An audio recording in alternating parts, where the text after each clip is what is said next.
So, Timothy Leary, who was this guy? Was he a brilliant Harvard professor, or was he a counterculture fugitive on the run? I mean, what if the answer to his just wild, contradictory life wasn't just in his head, but was literally written on a map of the world? Let's dive into this idea of a geographical destiny. You know, Leary's life really is a puzzle. I mean, he starts out in the prestigious halls of academia and somehow ends up as the face of this huge youth rebellion. It's a journey that seems, well, almost impossible to chart. So, which one was he, right?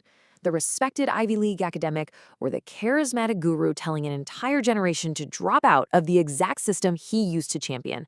Well, there's this really unusual theory that suggests, hey, maybe these weren't two different men at all. Maybe it was one man whose identity was shaped by two very, very different places.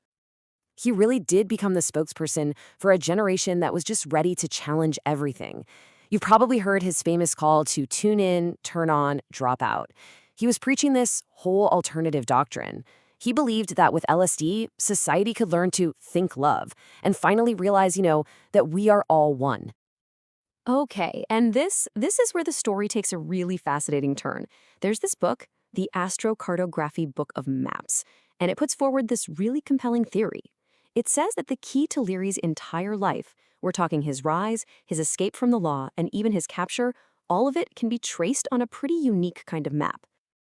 So you're probably asking, what is this system, right? How on earth does it claim to explain a life as chaotic as Leary's just by drawing some lines on a map? Well, the core concept is called astro-cartography. You can think of it as the astrology of relocation. And the idea is actually pretty simple. It takes your personal blueprint, your astrological birth chart, and basically projects it onto a map of the entire world. Okay, so take a look here. On the left, that's a traditional birth chart, right? It's basically a snapshot of where the planets were the moment someone was born. Now look to the right. See how those planetary positions are stretched out into lines that cross the entire globe? The theory goes that when you travel to or even live under one of these lines, the energy of that specific planet gets dialed way up and becomes a dominant force in your life. And that brings us right back to Timothy Leary. So let's use this framework and see if we can trace his most dramatic transformation of all, that huge shift from respected academic to psychedelic prophet. Okay, so just consider this contrast for a second. Leary starts his career in Boston. According to this map, Boston is directly under his Saturn line. Saturn, in this system, represents things like tradition, authority, conservatism. But then, as LSD starts to take over his life, he's drawn to California. And where's California? Bam, right under his Neptune line, a place associated with mysticism, freedom, and, well, a total lack of structure. So, if you follow this theory, his move wasn't just a simple career change. It was a kind of geographical destiny. By physically moving from a place of Saturn's influence to a place of Neptune's influence, his entire persona transformed. The professor literally gave way to the guru. But, Leary's ideas weren't exactly popular with the authorities, and pretty soon, he wasn't just a guru anymore, he was a fugitive. And this is where the map, once again, claims to tell the story of his frankly incredible luck. So, after a pretty minor drug charge, Leary flees the country. He goes to Algeria first, then on to Switzerland. And get this, both of those places fall precisely on his Jupiter line. Now, in this system, Jupiter is the planet of luck, expansion, and even protection from authorities. And for a while, it seemed like he was totally untouchable. So he finds his fame under his Neptune line. He finds protection under his Jupiter line.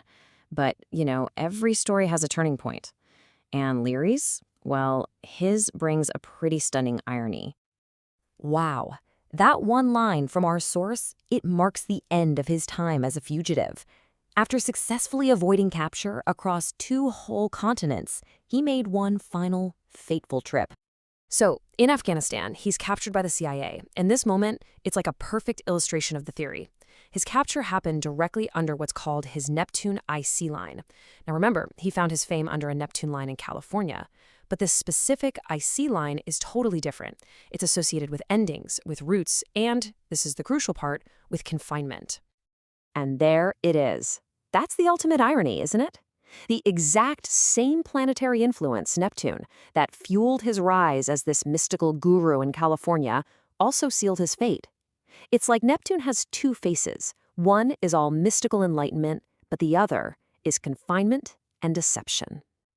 So he gets extradited back to California and serves his prison sentence in Soledad. And, you guessed it, according to the map, that location also falls under the influence of his Neptune line. The whole story just comes completely full circle. The very place of his spiritual fame became the place of his physical imprisonment. So, what are we supposed to take away from all this? I mean, it's a pretty unconventional analysis of Timothy Leary's life, for sure.